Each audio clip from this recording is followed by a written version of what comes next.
जय शिवराय मित्रांनो, राज्यातील कर्जमाफीच्या प्रतीक्षेत असलेल्या थकबाकीदार कर्जदार शेतकऱ्यांसाठी आणि नियमितपणे आपल्या पीक कर्जाची परतफेड करणाऱ्या रेग्युलर शेतकऱ्यांसाठी एक अतिशय दिलासादायक असा अपडेट आहे।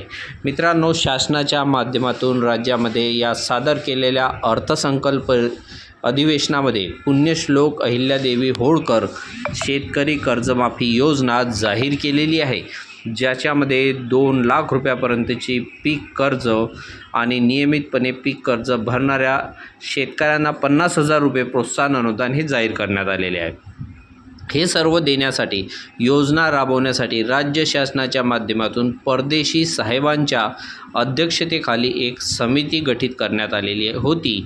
समितीचा अहवाल साधारणपणे एप्रिलच्या पहिल्या आठवड्यामध्ये व त्याच्यानंतर एप्रिलच्या तिसऱ्या आठवड्यामध्ये सादर केला जाईल, अशा प्रकारची माहिती देण्यात आलेली होती आणि अखेर हाच अहवाल राज्य शासनाला सादर करण्यात आलेला आहे।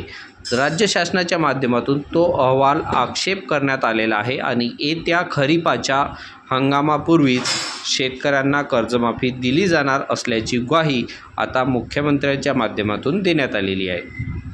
मित्रांनो, एकंदरीत हा अहवाल आता सबमिट करण्यात आलेला आहे। हा अहवाल शासनाच्या माध्यमातून आक्षेप करण्यात आलेला आहे। आता येणारी जी काही मंत्रिमंडळाची बैठक असेल, या बैठकीमध्ये या समितीचा अहवाल मांडला जाईल। याच्या अंतर्गत देण्यात आलेले अटी शर्ती निकष हे समोर मांडले जातील।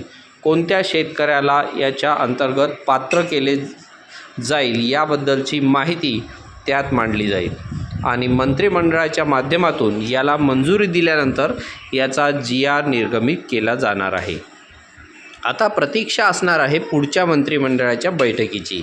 या मंत्रिमंडळाच्या बैठकीमध्ये हा अहवाल मांडला जाईल आणि हा अहवाल मंजूर झाल्यानंतरच ही कर्जमाफीची योजना राज्यामध्ये राबवली जाणार आहे। परंतु तुर्तास तरी हा GR येण्यासाठी आणि मंत्रिमंडळासमोर हा एक अहवाल मांडण्यासाठी आवश्यक होतं, तो म्हणजे अभ्यासगट समितीचा अहवाल सादर करणं। अखेर हा अहवाल राज्य शासनाला सादर करण्यात आलेला आहे।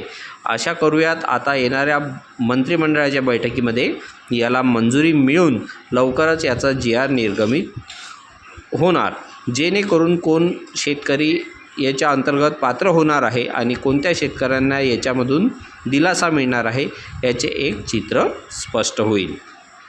धन्यवाद। तर या पद्धतीची माहिती होती मित्रांनो। व्हिडिओ आवडला असेल तर व्हिडिओ लाईक करा, चॅनलला सबस्क्राईब करा आणि इतर शेतकरी लोकांना शेअर करा। चला भेटूया पुढील व्हिडिओमध्ये।